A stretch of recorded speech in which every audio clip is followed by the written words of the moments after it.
We're going to return to this side of the pond now because there's a question that is perusing through those corridors of power. Is number 10 falling apart? The Prime Minister is under pressure after admitting that he was aware of emails between Lord Mandelson and the convicted paedophile Jeffrey Epstein. Well, Sir Keir Starmer has blamed his team for not properly briefing him on the contents of emails, and he insists that he will not quit over the scandal.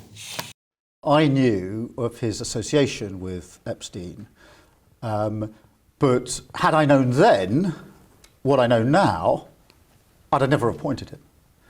Because what emerged last week were emails, Bloomberg emails, which showed that the nature and extent of the relationship that Peter Mandelson had with Epstein was far different to what I had understood to be the position when I appointed him.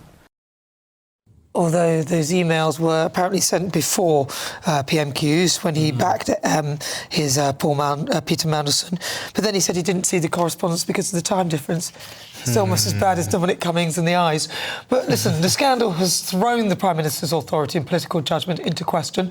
Whilst he says that he regrets defending Lord Mandelson before knowing all of the facts, the Speaker has granted an emergency debate on the vetting of Peter Mandelson, which will give Labour MPs the chance to openly criticise their leader. So the question is, can the Prime Minister recover? Just how deep is the Prime Minister in now? Let's go head straight to Downing Street. GB News political correspondent Catherine Forster joins us there. Catherine, it's pretty trying times for a Prime Minister so freshly in the job.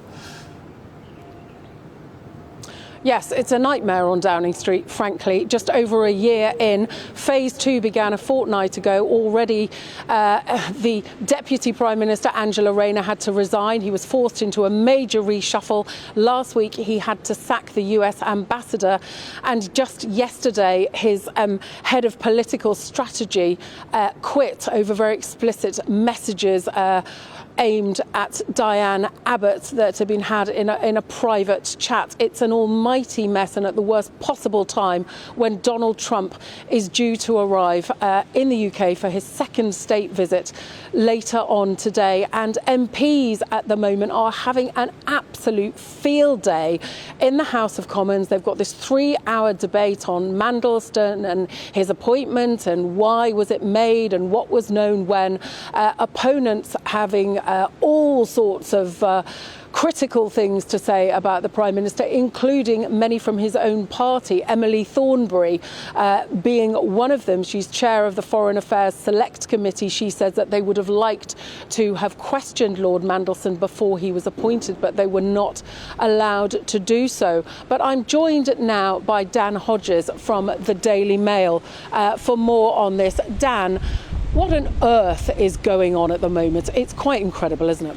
It really is. It's, as you said, it's another terrible day for the guy who lives in the house behind us. I mean, I was up in the gallery watching the debate, and as you said, there were some pretty devastating interventions for the government in that. I mean, David Davis did a very, very forensic and powerful demolition job on Peter Mandelson's political character, and as you said, Emily Thornberry, obviously Labour MP, was being very, very effective in raising questions about the vetting of Peter Mandelson.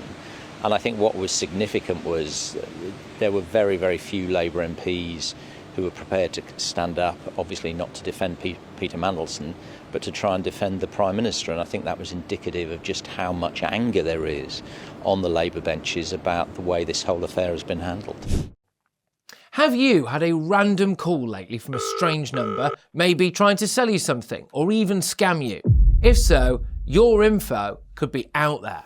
That's because of data brokers, shady companies that scrape the internet for your personal details and sell them to marketers or even scammers. These days, scammers can even use AI to mimic your friends' voices and trick you into sending money.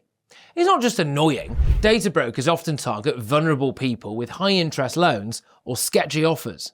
But there is a solution. Incogni, the sponsor of this video. Incogni contacts data brokers on your behalf and requests your info be deleted from their databases. And because your data can keep popping up, Incogni keeps sending removal requests to make sure it stays gone. They've just launched a new unlimited plan with custom removals. If you find your info on a weird website, just send them the link and their privacy team will work to get it taken down. Getting started is easy. Hit the link in the description, create your account and let Incogni handle the rest. It's risk-free for 30 days and you'll get 60% off an annual plan with the code GBNews. Take back control of your data with Incogni. A very bleak mood. You wrote in the Mail today, and particularly around Paul Ovenden, who stood down yesterday. You think there's some plotting going on. Tell us about that.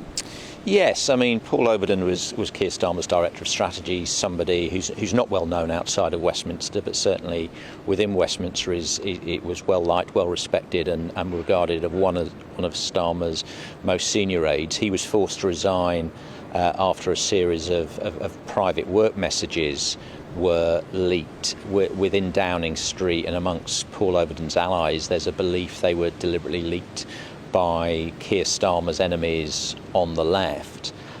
Even more troubling for Downing Street is there's a belief that those people have a cache of a much wider cache of messages from within the Labour Party and the broader Labour Party machine, and they're bracing themselves for more revelations to come.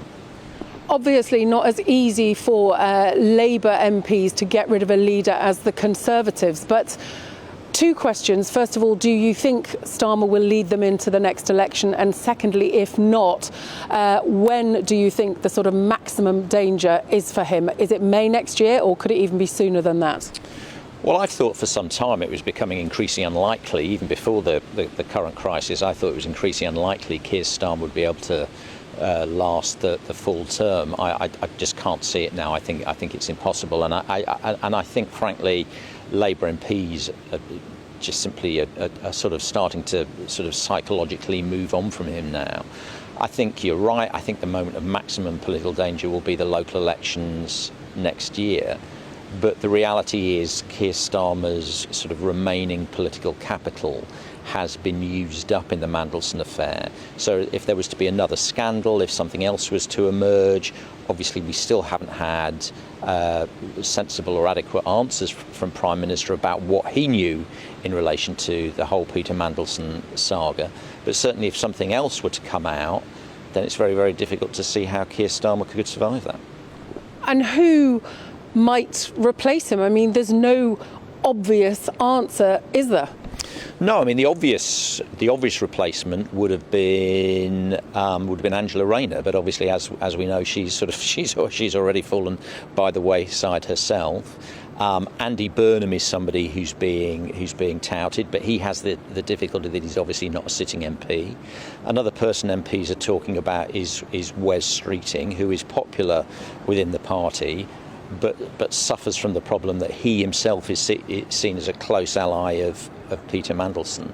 So at the moment, in terms of the potential replacements, perhaps that's the one positive for Keir Starmer. There isn't a ready replacement available at the moment. Thank you very much for talking to us. But isn't it incredible? Here we are, just over a year from that massive landslide. The fact that people are talking about a possible replacement for the Prime Minister, and of course Donald Trump rolling into town. Who knows what he might say that might make things potentially even worse for the Prime Minister. All right, Catherine Forster, thank you very much. A really excellent piece by Dan Hodges as well in the Mail. I thought that was a very insightful. Absolutely, just extraordinary as well. The fact that, well, that analysis that the Prime Minister has used up his political capital on this scandal. I mean, one more thing comes along, and where does he have to go? Oh, I think this is the thing. I don't think there even needs to be one more thing. It's not a case of when, or if. It's a case of when. People are saying that the elections, I don't think he's going to last that long at all. I think that the Labour Party will find some mechanism to get him out within 3 months.